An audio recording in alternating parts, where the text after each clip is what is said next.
I've been living in Toronto for over 4 years now, and I love this city. This is my life in Toronto. I've built my life in this city, and it's the place where I found what I want to do with my life, and the studio is where I'm gonna make my best work. I have time, I just got it after all. Okay, so we're here in the studio. Today's kind of a big photo shoot day, so I'm gonna be showing you how this is all gonna come together, and let's do it. This was a shoot for Apple featuring the iPhone 14 Plus. Number 1, number 2, number 3, number 4, number 5. My idea was to show all the different colors as well as customized lock screens paired with matching outfits, really focusing on the personalization and customization aspects here.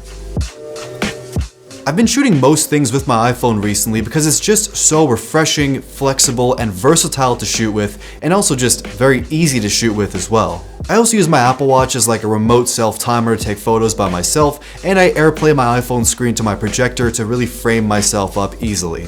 Yeah, there are some negatives and some complicated aspects of shooting with your phone, but honestly, I'm really happy with the results. The truth is though, I really don't know what I'm doing, and that applies to my work and also most of my life, but does anyone really know what they're doing? The thing I've learned is that you just have to act like you do. Okay, so I've been editing these photos for a little bit now. I gotta show you the final versions. I'm actually super proud of these.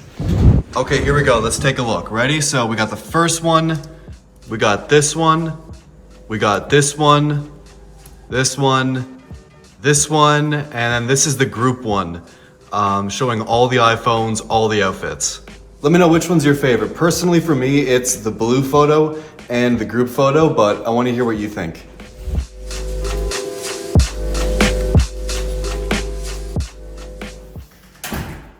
One of the best parts of my job is I get some pretty cool things sometimes. I got a box today that I've been waiting for quite a while, so let's open this thing up. Okay, let's go. So this is a very special phone. Only 2,000 of them exist, and it is the 𝗓𝗱𝗃 Studio Xiaomi 12T Pro. What does that mean? So there's this artist, Daniel 𝗓𝗱𝗃. He does a whole bunch of sculptures and paintings. He has the craziest collection of vintage Porsches I've ever seen, and he did the cover for Gunna's latest album as well. So this man is an absolute legend in the modern art and design space. But I'm excited about the design of this thing, so let's open this up. Jeez. Wow. There it is.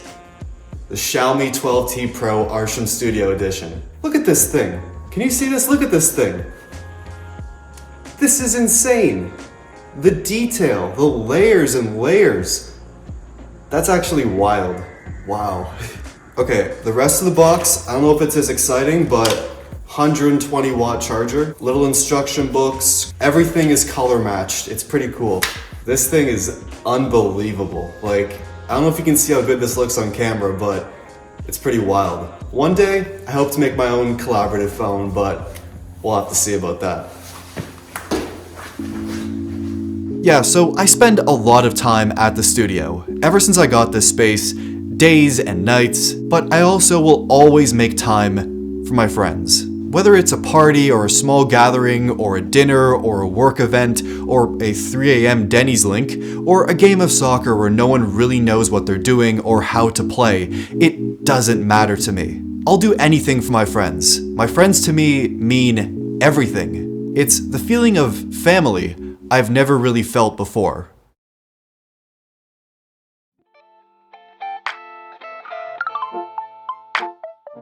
I grew up in a small town, in a city that was less than ideal to grow up in, and I had really no friends. 1 or 2 casual friendships, but it was just out of circumstance more than anything, and there was really no real meaning. And in this small town, to be honest, there was really nothing. Sure, there was the school, the park, the bus, the stores, and parking lots, but that's really it. It's the kind of town, the kind of suburb, that kills every ounce of creativity you are born with, or at least tries to. I grew up in a house that never really felt like a home, that we couldn't afford, with people who made every day very difficult. It's something I'll talk about one day, but I don't like thinking about what happened in that house. We had no real money to spend, and we were just kinda stuck. I was stuck. My first computer and camera were given to me by people outside of our family. I didn't know how important these pieces of tech would become in just a few short years. They helped me start this YouTube channel, which changed my life and brought me here.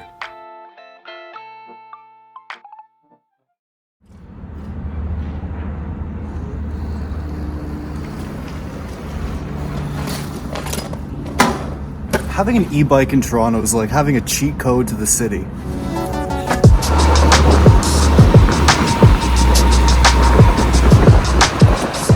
So I've been riding e-bikes for about 2 years straight now, almost every single day. It doesn't matter the season or the weather, I'm out there. The one I'm currently testing out right now is the 𝗏𝗚 2, but I've tried so many e-bikes at this point. And like I said, it really is a cheat code to the city. It's the best way to get around, honestly. First off, traffic doesn't exist. With bike lanes and the flexibility and maneuverability of an e-bike, you can weave through traffic, cut the lines, and even during rush hour, it doesn't exist. It's also incredibly fun, and you don't need a license even to go as fast as I do.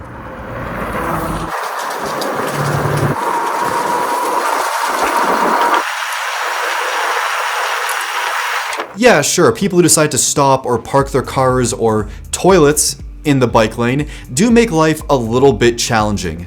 And if you get a flat tire, yeah, it's really no fun. You're kinda stuck. But these negative things, which don't really happen that often, I can look past, because what are the other options for getting around Toronto? Owning a car is nice for moving things around and for bad weather days and for leaving the city, but it's expensive and parking is expensive and it's a whole thing. Public transit is wonderful, if it shows up, and Uber is nice, but it's between $15 and $20 to go really anywhere in the city, and yeah, walking is just fine as well. But the e-bike life just brings you so much freedom, and also, you can park them anywhere, and it's free. Just get a good lock. Or multiple, I'd say. There are some days where I just don't go to the studio at all, and these days are all about being inspired. It's really just one of those days where I want to look at art, I want to be inspired, let's go.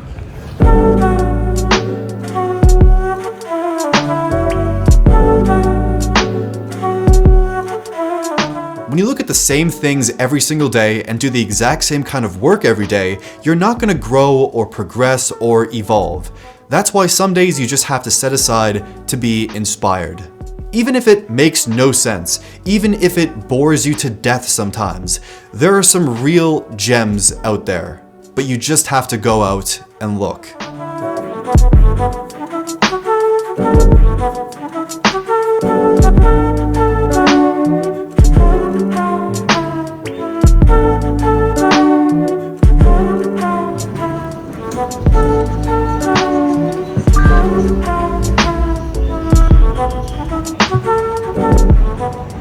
On my way to see the new Avatar. I hope it's good. It's like 3 hours or something, so I hope it's not a complete waste of time. We'll have to see.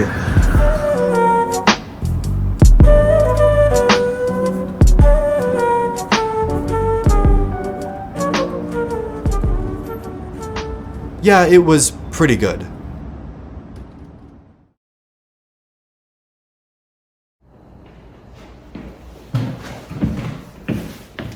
Do you want to make a table? Y'all know by now, I love concrete and I love furniture. So for the last year or so, I've tried to bring those things together. It started out with my first coffee table, then the little shelves, then my second coffee table, and the desk, which many of you have seen by now, and now a dining table. Made from these L-shaped concrete blocks and a piece of glass that I actually found in my building's garbage room. Yes, I know, these designs are not for everyone or for everyone's living space or their workspace, but I love this style of brutalist-inspired design, as well as combining contrasting materials and things typically thrown out and turning them into forms that are beautiful and also functional.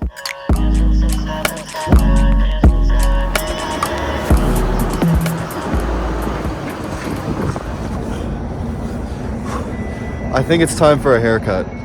A year ago, I made a pretty big decision. I used to look like this. This is how I looked from the last day of high school till December 2021, which is many years. And people to this day still tell me in video comments or social media that I looked much better with my old hair and glasses, but to be honest, I hated myself. So if you remember, I dropped this video, which was a little bit dramatic, but when you become pretty much a completely different person within the span of a week, it's a big change. And now, I'm happy with how I look. And even though I have to get my hair bleached and cut like every 3 months, and it's expensive and it's a whole process, it's worth it because I'm happy. So much better. I'll see you back at the studio.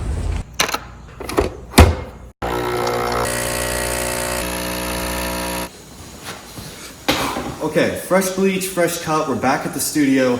I actually have a shoot now with an up-and-coming Toronto streetwear clothing brand, and they do some really cool stuff. We actually met over TikTok, and since then, we've been chatting, and now, today's shoot day. So, I think they're actually here right now. Yeah, so this is the studio. Pretty much 𝗠𝗲𝗱𝗶 is a streetwear brand.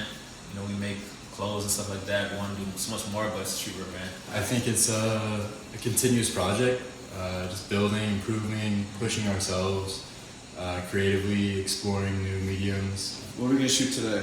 The I'm a real artist shirt. If anybody's a real artist, you gotta wear that shirt. If you don't, you're not a real artist. That's it. You better get shooting then. Let's get it. Let's do it. Toronto has one of the most talented creative communities in the entire world, easily. And you can agree or disagree, but one thing you do know for sure is that we do have some of the most talented YouTubers who also live here, and beyond YouTube of course, we have some of the most incredibly talented artists and designers and creatives who have been discovered and are doing amazing things, and people in the underground scene who deserve to be discovered, who have the drive and ambition for success. Boom. Okay, good shit guys, this shit went crazy. Very awesome.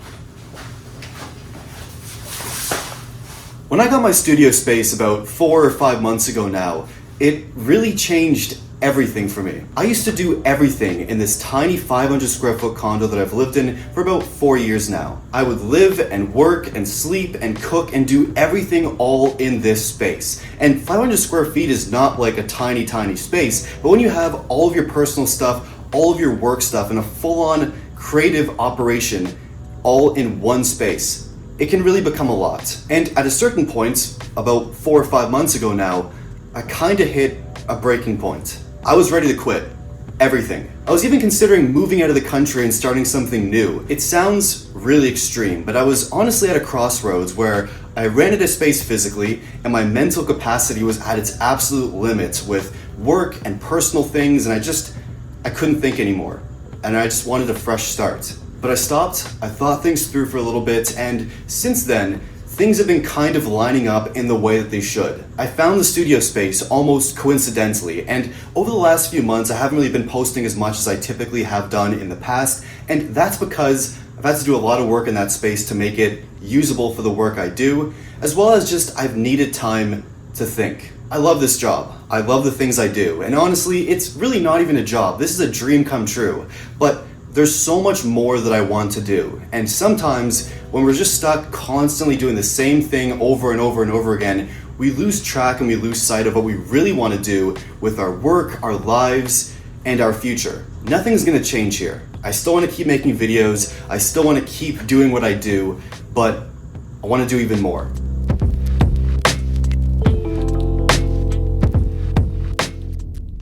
And next thing you know, it's Christmas Day.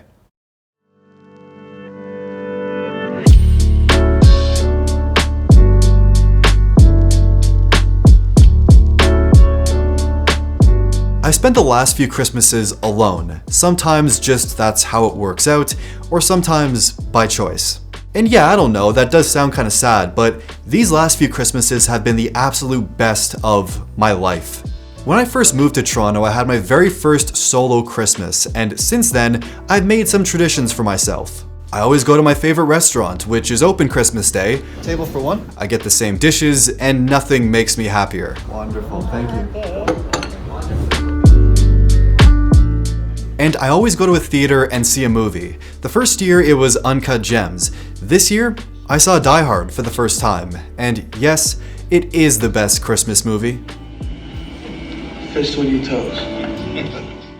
The days after Christmas, everyone is just doing their own thing. The world moves a bit differently, a bit slower.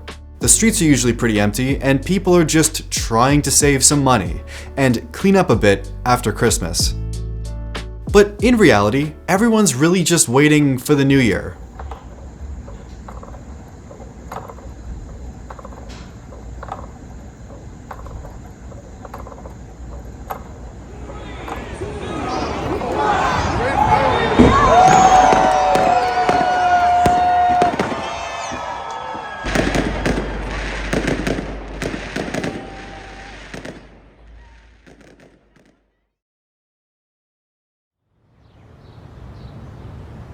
"2022 was a really interesting year, to say the least, with a lot of good things and a lot of not so good things.